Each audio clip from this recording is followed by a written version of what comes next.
Chers amis, je suis heureux de m'adresser à vous.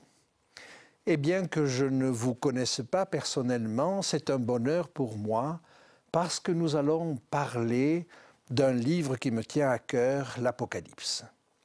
Alors permettez que je vous appelle chers amis, parce que si vous vous intéressez à ce livre, alors nous avons beaucoup de choses à partager. Laissez-moi me présenter en quelques mots. Je suis médecin retraité depuis peu, mais cela fait 35 ans que je m'intéresse à ce livre de l'Apocalypse. Mais ce livre de l'Apocalypse m'a amené à examiner la Bible tout entière. Et il n'y a pas un seul livre que je n'ai pas été amené à consulter pour comprendre ou pour améliorer ma compréhension de ce livre de l'Apocalypse. J'en ai apprécié tous les passages, tous les versets, tous les mots, mais je dois dire que chaque fois que je l'aborde, il m'apporte quelque chose de neuf. L'étude n'est pas finie, elle continue et toujours avec autant de plaisir. Alors, mon plaisir, ce serait que vous partagiez ce plaisir. C'est-à-dire que vous découvriez la richesse de ce texte et que vous découvriez aussi qu'il n'est pas aussi compliqué qu'il y paraît. Maintenant, j'aimerais vous dire comment j'en suis venu à l'étudier en détail.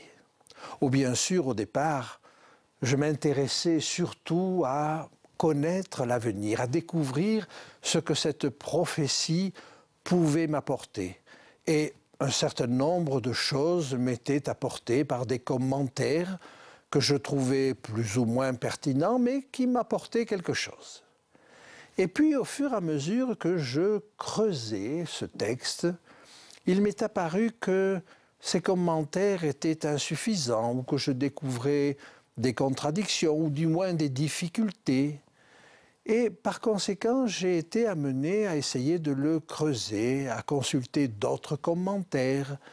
Mais plus je consultais ces commentaires, moins j'arrivais à avoir une idée claire de ce que ce texte avait à me dire. Alors est venu un moment où il a fallu prendre des décisions. Et je lisais, et je relisais, je partageais avec les gens qui m'entouraient sur ce que pouvait vouloir dire tel ou tel passage. Mais je butais toujours sur un certain nombre de difficultés. Et à un moment donné, je me suis dit que le seul moyen consistait à écarter tout commentaire et à regarder le texte pour lui-même. Ça a été la première idée importante qui m'a permis d'avancer. Écarter, a priori, tout ce que j'avais pu apprendre jusque-là sur ce texte. La deuxième idée est un peu curieuse, je vous l'avoue, mais je vous la dis quand même. Je me suis dit que peut-être j'avançais dans le texte, que je lisais, que je relisais, et que même si je n'avais pas l'impression d'avancer, quelque part, j'avançais.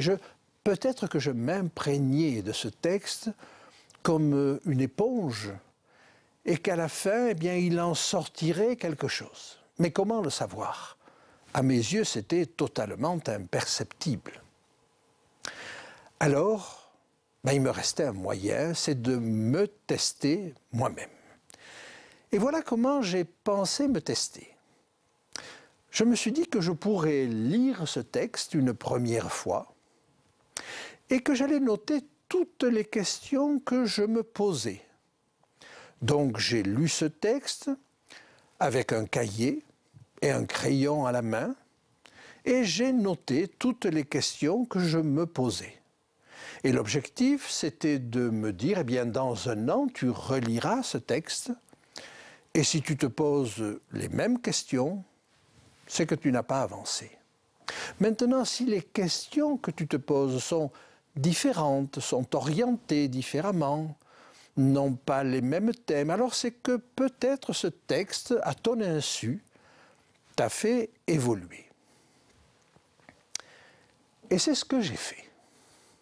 J'ai commencé à lire avec un cahier, un crayon, et j'ai noté toutes les questions qui me passaient par la tête à la lecture de ce texte-là. Eh bien, ce qui s'est passé là est tout à fait extraordinaire. Parce que des questions que je me posais, les réponses arrivaient dans le texte qui suivait. Oh, pas complète, des éléments de réponse. Mais comme je n'étais pas sûr de ces réponses, qu'elles étaient nouvelles pour moi, je n'osais pas les noter. Et je me rendais compte que si je ne les notais pas, elles disparaissaient, elles s'évaporaient.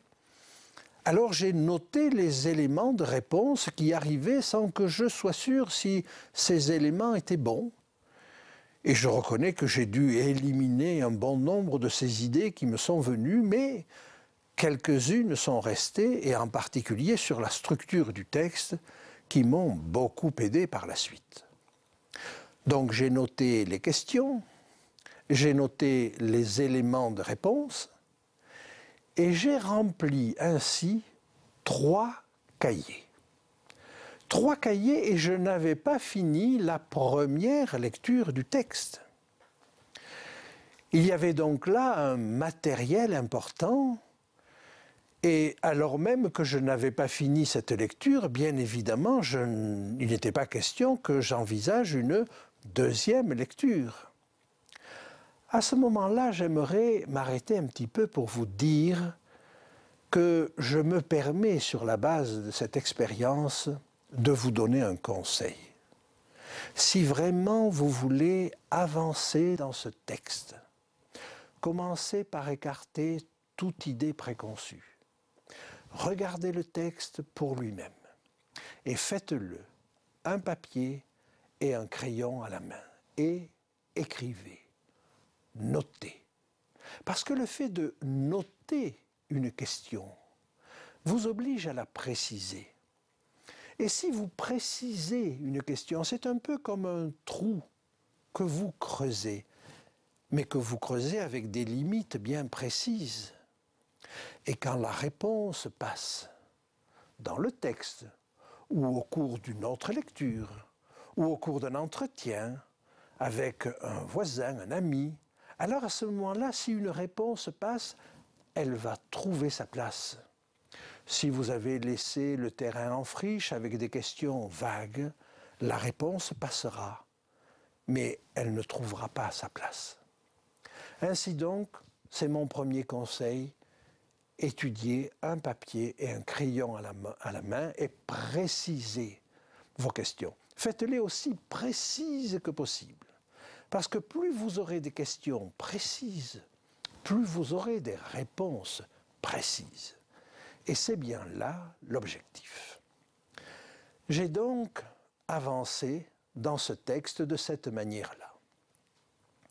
Une autre étape maintenant a consisté en ce que les choses que j'avais découvertes, je n'ai pas pu les garder pour moi-même. Et j'ai partagé ce que je découvrais. Et ainsi a commencé un petit cercle d'études. Nous étions 5 personnes. Et à 5, toutes les semaines, nous nous retrouvions et nous partagions ce que nous avions découvert. Et là, le fait d'être à plusieurs vous oblige encore à d'autres réflexions, vous amène d'autres questions et vous amène d'autres réponses. Et je crois qu'il est important qu'il y ait non seulement une étude seule, avec son papier, son crayon, mais qu'il est bon qu'il y ait une étude en commun. Et d'ailleurs, le texte le suggère, quand il est dit « heureux celui qui lit et ceux qui entendent les paroles de la prophétie de ce livre ». Il est bien question là d'une étude en commun, avec un qui lit et plusieurs qui écoutent. Simplement, c'est vrai que c'était l'usage à l'époque et que tout le monde ne savait pas lire, mais ça reste encore vrai aujourd'hui. Et par conséquent, le deuxième conseil que je me permets d'apporter, c'est de vous dire étudiez seul, mais étudiez aussi en groupe. Et si vous étudiez en groupe, avec un papier et un crayon à la main, c'est encore mieux. Et donc nous avons étudié ensemble pendant un certain temps. Et quand je dis un certain temps, il n'a pas fallu un an pour passer à l'étape suivante. Parce que chacun était tellement heureux de ce qu'il découvrait dans ce texte qu'il en a parlé autour de lui. Et à ce moment-là, eh bien, la demande a été faite d'un deuxième cercle d'études. Et donc, j'ai participé à 2 cercles d'études sur l'Apocalypse. Et puis rapidement, un 3e. Et puis un 4e. Et puis un 5e. Et puis on s'est dit que ce serait intéressant d'étudier les prophéties du prophète Daniel. Alors, il y a eu un autre cercle d'études sur Daniel. Et puis d'étudier le sanctuaire. Et il y a eu un autre cercle d'études sur le sanctuaire. Et ainsi, de fil en aiguille, j'ai participé à pas une dizaine, mais à peu près à 7 groupes différents. 7 groupes que je voyais chaque semaine. C'est-à-dire qu'il y avait presque un groupe par jour, sauf que j'en voyais 2 le vendredi et pas le samedi. Mais 7 groupes. Et j'ai terminé cette année-là exténué, épuisé, mais heureux. Heureux parce que chaque groupe m'apportait parfois des réponses aux questions que posait un autre groupe. Et ainsi, il y a eu un remue-ménage dans mon approche de l'Apocalypse qui a été extrêmement salutaire, extrêmement vivifiant. Arrivé à ce moment-là, que fallait-il faire? Alors, je me suis dit que peut-être il y avait là, de la part de Dieu, une vocation à mon endroit. Et je me suis dit, si vraiment tu prends tant de bonheur à étudier ce texte sous différents aspects, c'est que Dieu t'appelle à autre chose. Et après un certain détour, je suis arrivé à aller au séminaire pour préparer des études pastorales. Et j'ai envisagé de devenir pasteur. Ça ne s'est pas fait au bout du compte, mais j'ai suivi les études jusqu'au bout. Et ça a été extrêmement bénéfique. Et ça m'a ouvert un autre champ de vision. Parce que j'ai commencé modestement à avoir accès aux langues originales, au grec et à l'hébreu. Et sans être un spécialiste dans ces domaines-là, le fait de pouvoir aller consulter des dictionnaires ou des lexiques est extrêmement intéressant, extrêmement enrichissant. J'ai passé 3 ans dans ce séminaire et puis la 4e année, j'ai voulu en savoir un petit peu plus parce que eh bien, l'archéologie devenait un élément important. J'avais envie de savoir ce que les pays du Moyen-Orient pouvaient m'apporter sur le plan archéologique pour la connaissance de la parole de Dieu en général, mais de l'Apocalypse en particulier.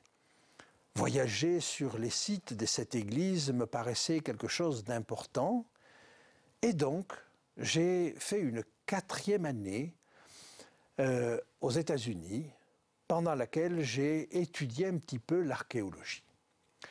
Je vous reparlerai de cette période-là parce que j'ai retiré de l'archéologie un enseignement extrêmement important à mes yeux pour l'Apocalypse et pour la compréhension du livre de vie.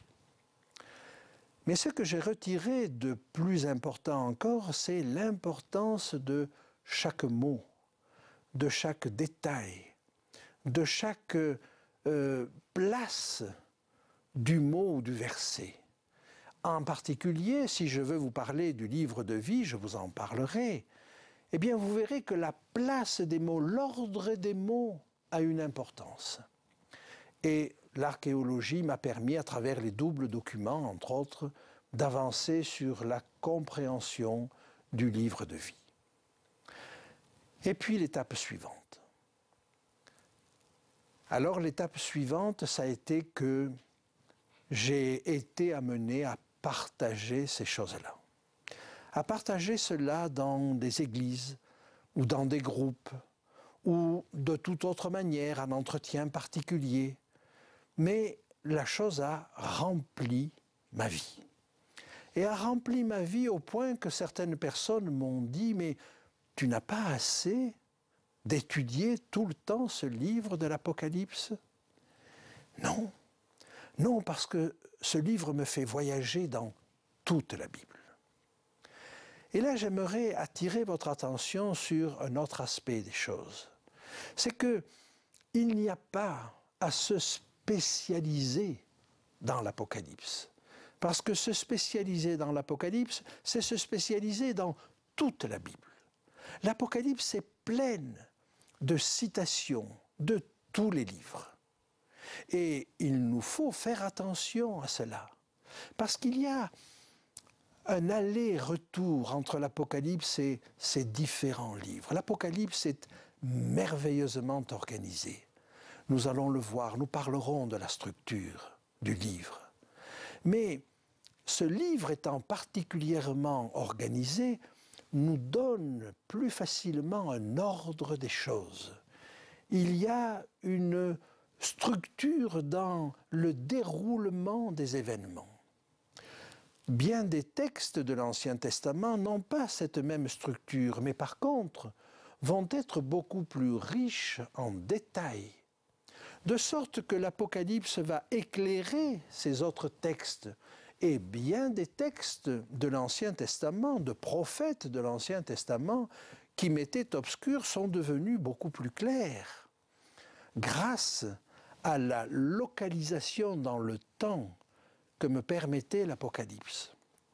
Mais bien des textes de l'Apocalypse me sont devenus plus clairs parce qu'ils étaient enrichis par tous les détails, par tout le contexte, par toutes les causes et les conséquences de tel ou tel événement qui étaient beaucoup plus explicites dans tel autre passage que dans le passage équivalent dans le texte d'Apocalypse.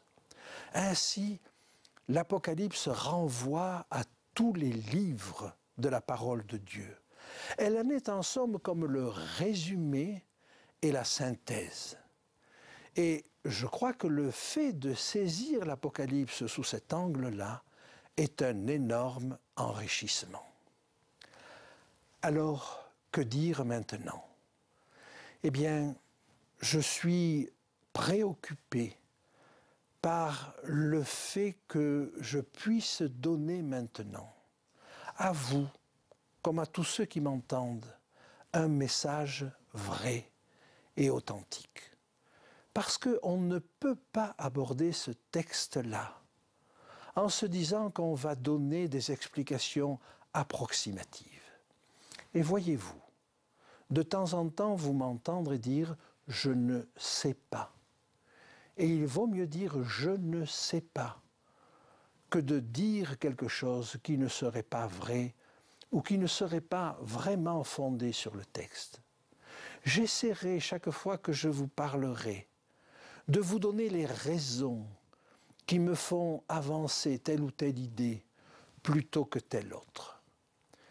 Et j'aimerais peut-être vous dire également qu'on ne peut aborder ce texte qu'avec modestie. Ce texte, je n'ai pas, moi, à l'enfermer dans une compréhension particulière. Ce texte a à me parler.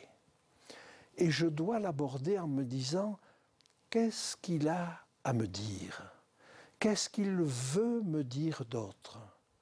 Qu'est-ce qu'il a à me dire que je n'ai jamais entendu jusque-là? Quelle est l'idée neuve qu'il veut me faire passer? Et de cette manière, ce texte parle. Et si je peux me permettre encore un conseil, abordez ce texte avec modestie. Non pas en vous disant c'est une montagne que je ne pourrai jamais gravir, non. C'est une révélation, il a des choses à vous dire. Il a des choses à vous dire que vous n'avez sans doute jamais entendues avant. Mais pour l'entendre, il faut faire silence. Il faut faire taire ses propres idées. Il faut faire taire ses propres pensées. Alors, si ce texte vous parle, vous vous rendrez compte qu'il ne pourra pas vous laisser inactif et oisif. Et c'est là la dernière chose que je voulais vous dire. Une fois que ce texte vous a parlé, une fois que vous avez bu de cette eau, comme la Samaritaine, vous allez dire à votre entourage, venez, venez, j'ai trouvé le Messie. Je n'ai pas trouvé l'explication de tous les événements à venir, mais j'ai trouvé quelqu'un. J'ai trouvé Jésus. J'ai trouvé le caractère de Dieu. Oh, j'ai encore à découvrir, certes, mais j'aimerais vous dire que ce que j'ai découvert de plus précieux dans ce texte, c'est la bonté de Dieu, c'est l'amour de Dieu, c'est sa sollicitude, sa délicatesse, le fait que c'est un chef non directif et qui tient compte de ses sujets et qui tient compte de ses créatures. J'ai le sentiment de compter à ses yeux. Et pour moi, c'est la plus belle découverte que j'ai faite. La seule chose que je peux souhaiter pour vous, c'est de vous amener à la même découverte.